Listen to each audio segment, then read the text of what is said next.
I want you to take a look at this video with me. Nobody has to come today. No one's getting paid for coming today.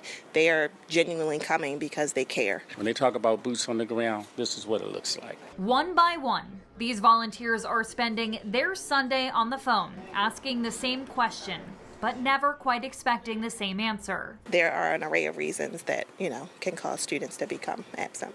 Less than a month in, Baltimore City Public Schools has more than 1,000 calls to make, each representing a student who hasn't been to class since the start of the school year. Director of Student Conduct and Attendance Lori Haynes says it's fewer than it's been since this began 4 years ago, but chronic absenteeism remains an issue. Because sometimes families may think, oh, it's not a big deal, like we're going to miss the first 2 weeks because we're out on vacation. That's already 10 days that you've missed that can contribute to chronic absenteeism. It only takes missing 18 days to be labeled chronically absent.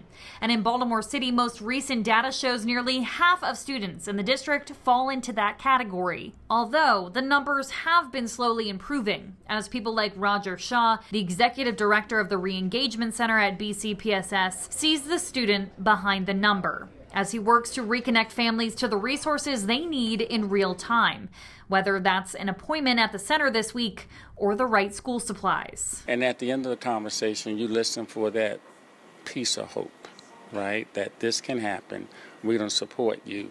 And that's what we do. Now, I'm old enough to remember that there was a time when Black people were making a demand that we have more representation in the classroom. Remember that? We need to see more Black faces. We need to see more Black teachers in the school. We need to see more Black men in the classrooms working as teachers. Remember all of that?